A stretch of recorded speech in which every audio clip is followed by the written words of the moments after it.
surprise. Oh. I drove up and gave Jack Fenton a check for $1,500 to guarantee the deal. Oh, it sounds wonderful. Don't we have to sell this house first? This house, my dear, is sold. James, when did you do that? Yesterday afternoon to Rodriguez. Rodriguez? That's right.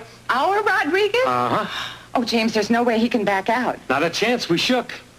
Hands? Of course, hands. Oh, bring on the bridge games. Whip out the crab meat. Hello, Nassau Dunes. Goodbye, Rancho Rodriguez.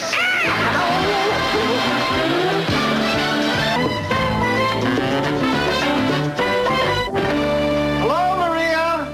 The Incredible Hunk is home. Hello, honey. You're home early. Quick, Marty. Hi, my husband's home early. I love it when you two talk dirty. Come in. What is it, Kirkridge? I just dropped over to tell you I'm ready to move on the purchase. What purchase? Our house. You sold your house? You hadn't heard? I guess he wants to surprise her just like I surprised you. What are you talking about? Go ahead, Rodriguez. Tell her about the deal we made yesterday. What deal? On the patio, you shook hands. On the patio yesterday? Are you crazy? Jesse, what's going on? It's very simple. Jesse bought our condo. Maria, yesterday on the patio, remember? I said Kirkridge wanted to play Let's Buy a House? He thinks we really bought his house. Thinks nothing. You made an offer. I accepted and relied on it. We have a deal. Hey, nobody was home. Are we gonna eat dinner? Billy, we're moving. Before dinner? Billy, Mr. Rodriguez bought our house.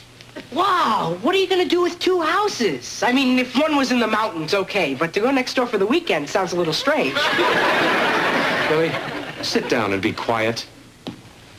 Billy, yesterday your father asked me what I would pay him for his house if I bought it.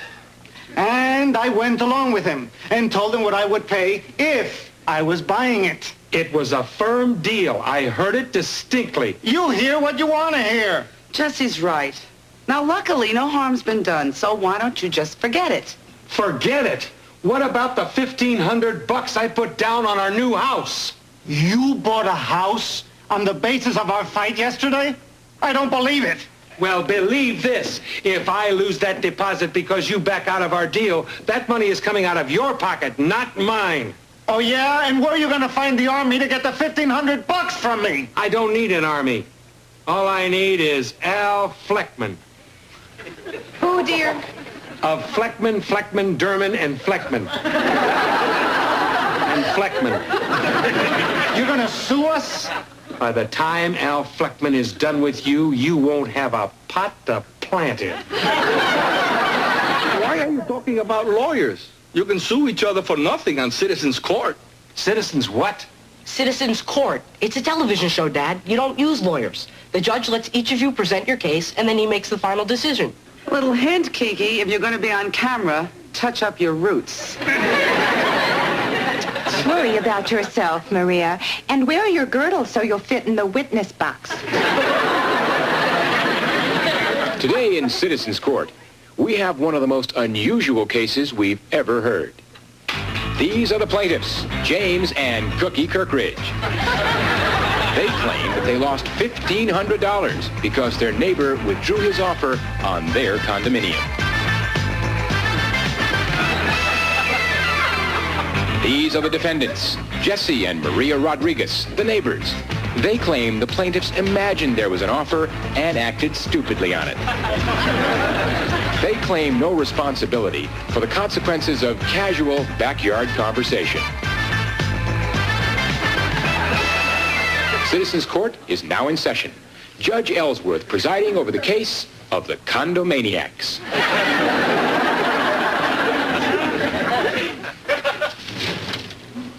Is there a formal contract in this case? Yes, Your Honor. Formal contract? Absolutely not, Your Honor. Which is it, yes or no? Yes, Your Honor. Here is the contract. I suggest you mark it Exhibit A. Thank you. Unless I'm mistaken, this is a paint rag. You're not mistaken. You're perfectly right. And I move for immediate dismissal. Not so fast, Mr. Rodriguez. I move for immediate dismissal. fool. Mr. Rodriguez, Yes, Your Honor? is this your hand painting? Yes, it is. Why is this contract painted and not written? Great question. What? I completely forgot about Jesse's painting and the $87.50 for the roof. Excuse me, Your Honor. If it pleases the court, my name is Kiki and not Cookie.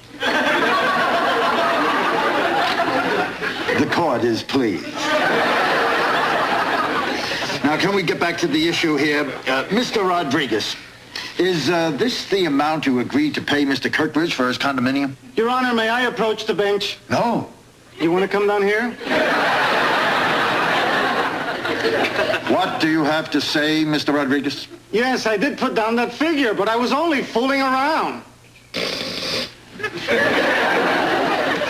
Mr. Kirkridge, is it your position that this figure painted on a dirty rag constitutes a firm and binding contract? Absolutely. It was on the basis of that paint rag that I went out and bought another condominium. I object. On what grounds? Irrelevant and immaterial. Why? You don't think so? Mr. Kirkridge, did it ever occur to you it might be prudent not to buy another condominium until this paint rag cleared the bank? Good. Ask him that. I just did. The man is good. Mr. Kirkridge, your answer? I couldn't wait, sir. I had to buy that condo immediately, or someone else would have snapped it up.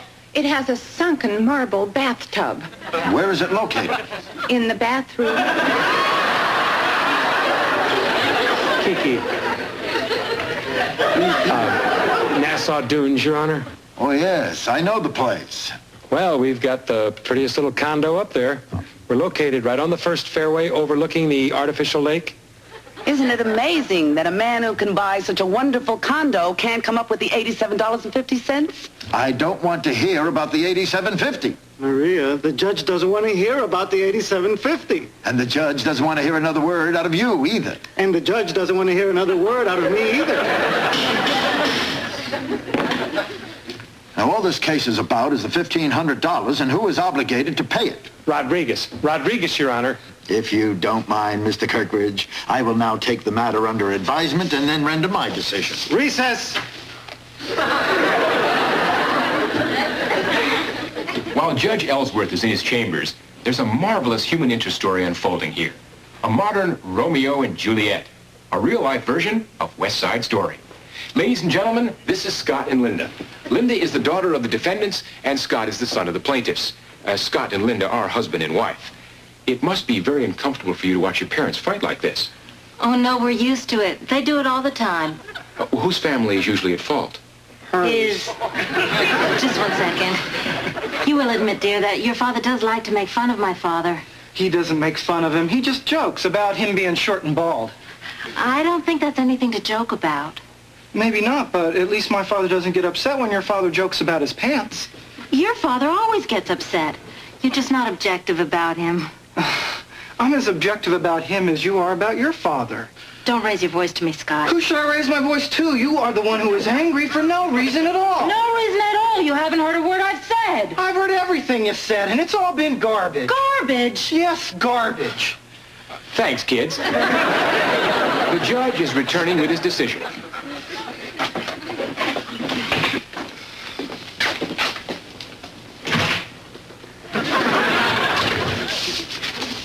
Mr. Kirkridge, I really think you acted hastily in confusing a paint rag with a legal document. Therefore, in the legal sense, you made a binding offer on a second piece of real estate at your own risk. We won! We won! However, you, Mr. Rodriguez, had, if not a legal, certainly a moral obligation to realize that an offer of this size should not be thrown playfully around in the heat of an argument. We lost? We lost? Not necessarily. Not necessarily.